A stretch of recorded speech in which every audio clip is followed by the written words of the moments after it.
दोस्तों, जून के महीने में हमें अपने गन्ने की फसल में ऐसे कौन से प्रमुख 10 कार्य कर लेने चाहिए जिससे कि हमारे गन्ने की फसल की ग्रोथ अच्छी तरीके से होती रहे और उससे बम्पर उत्पादन भी हमें देखने को मिले। और दोस्तों, गन्ने की समस्याओं से संबंधित, गन्ने की बीमारियों से संबंधित और वीडियोस चैनल पर आने वाले हैं। उन वीडियोस को देखने के लिए कृषि मित्र चैनल को सब्सक्राइब कर लें अभी से और बेल आइकन के बटन को प्रेस करते हुए उसे ऑल पर सिलेक्ट कर लें ताकि आपको ऑल नोटिफिकेशन समय समय पर मिलती रहे। तो दोस्तों, गन्ने की फसल में हमें जून के महीने में सबसे पहले जो कार्य करना है वो उस गन्ने में करना है जो गन्ना या तो हमने अक्टूबर में बोया था या फिर नवंबर के शुरुआत में बोया था। तो उस गन्ने की आप मिट्टी चढ़ाने की प्रक्रिया शुरू कर दें।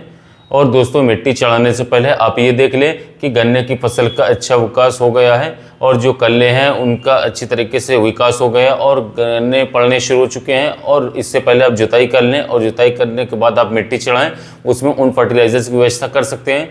यदि आपको लगता हो कि इसमें कमी महसूस हो रही है या फिर माइक्रोन्यूट्रिएंट्स की कमी हो तो इस समय पर आप उनमें मिला सकते हैं। तो दोस्तों, इसके बाद में जो हमें कार्य करना है वो करना है जो गन्ने की फसल फरवरी के लास्ट में या फिर मार्च के शुरुआत में बोया गया था और उसमें हमें देखना है कि इसमें कोई खरपतवार तो नहीं जमा है और यदि खरपतवार हैं तो उसकी जुताई खुदाई अच्छी तरीके से करके उन्हें नष्ट कर दें। या फिर आप उसमें जो खरपतवार नाशक दवाइयाँ आती हैं, हर्बिसाइड आती है, उनका भी प्रयोग कर सकते हैं।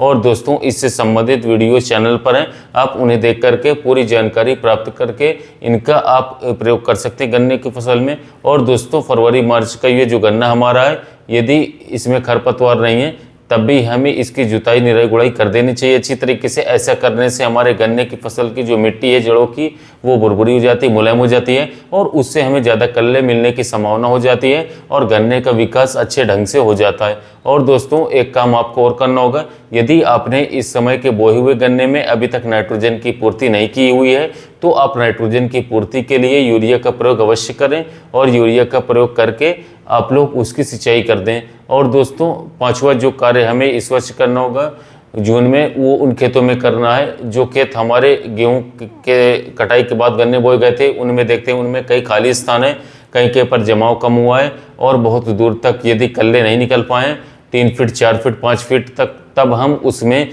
उस गड्ढे को भर दें, अर्थात जो खाली स्थान है उसमें हम नर्सरी की रोपाई कर दें यदि हमारे पास नर्सरी तैयार है या फिर आसपास कहीं भी मिल जाती है। और दोस्तों, यदि हमें नर्सरी नहीं मिलती है, हमारे पास नर्सरी की व्यवस्था नहीं है, तब उसमें हम 2 आंख वाले टुकड़े गन्ने के दबा दें, उससे खाली स्थान भर जाएगा और हमें जो उत्पादन मिलेगा वो पूरा मिलेगा और इसके साथ साथ उसका हमें फ़ायदा मिलेगा। और दोस्तों, इसके बाद जो उस गन्ना 60 दिन का हो गया है और उस गन्ने में हमें ज़्यादा ट्रिलिंग के लिए यदि उसमें ट्रिलर्स की कमी है, कम ब्यात है, कम कल्ले निकले हैं, तो उसमें आप लोग इथिफोन 39% SL का प्रयोग कर लें साथियों।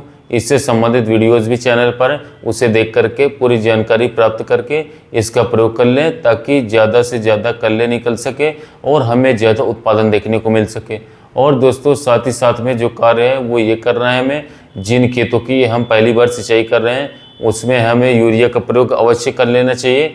आप साथियों 40 किलोग्राम प्रति एकड़ के हिसाब से यूरिया लेकर के और उसे गन्ने की जड़ों में बिखेर दें और उसके बाद सिंचाई करवा दें।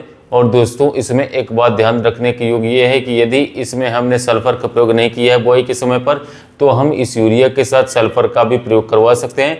यदि ऐसा करने से क्या होगा कि सल्फर की पूर्ति हो जाएगी और हमारा गन्ना अच्छी तरीके से विकास करना शुरू कर देगा।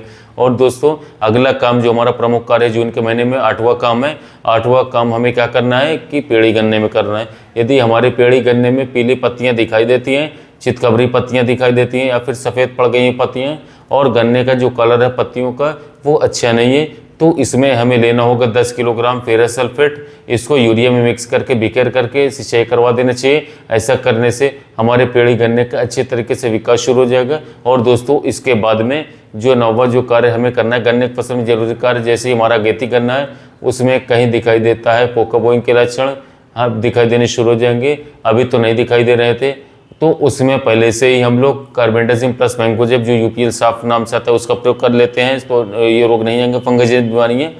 इसे साथियों 500 ग्राम 200 लीटर पानी में घोल करके स्प्रे कर देना है। इससे अच्छे परिणाम मिलेंगे, पोको बोइंग आएगा ही नहीं, और जहाँ कहीं भी है तो खत्म हो जाएगा, और अन्य फंगस जनित बीमारियाँ भी खत्म हो जाएंगी। इससे हमें अच्छे रिजल्ट मिलेंगे।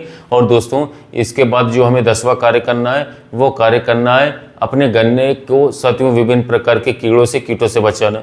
क्योंकि जो आने वाला टाइम है साथियों, इसमें विभिन्न प्रकार के जो टॉप बोरर हैं, ऐसे कीड़े आएंगे साथियों।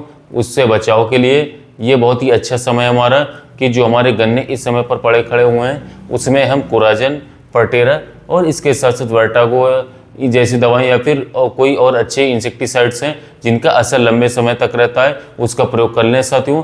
तो इससे हमें फ़ायदा देखने को मिलेगा। और जब हमारे खेत में ये टॉप बोरर वगैरह समस्या आएंगी, कीट का अटैक होगा, ये बिल्कुल भी नहीं आएंगी, और हमें ज़्यादा उत्पादन करने से मिलेगा, फसल सुरक्षित रहेगी, गन्ने की लंबाई भी ज़्यादा आएगी। तो दोस्तों, आज की वीडियो में मैंने आपको बताया कि गन्ने की फसल में जून के महीने में कौन कौन से जरूरी कार्य करने हैं। जैसे जून का महीना लगने वाला है, तो अब तैयारियां बना लीजिए। जून के महीने में जो मैंने कार्य बताए इसे कर लीजिए, और अपने गन्ने की फसल को साथ यदि ये कार्य अप्लाई करते हैं तो आपको इस वर्ष अच्छा उत्पादन मिलेगा, अच्छी गन्ने से ग्रोथ मिलेगी, रोग बीमारियां नहीं लगेंगी, और साथ ही अच्छा खासा मुनाफा आपको गन्ने की फसल से होगा।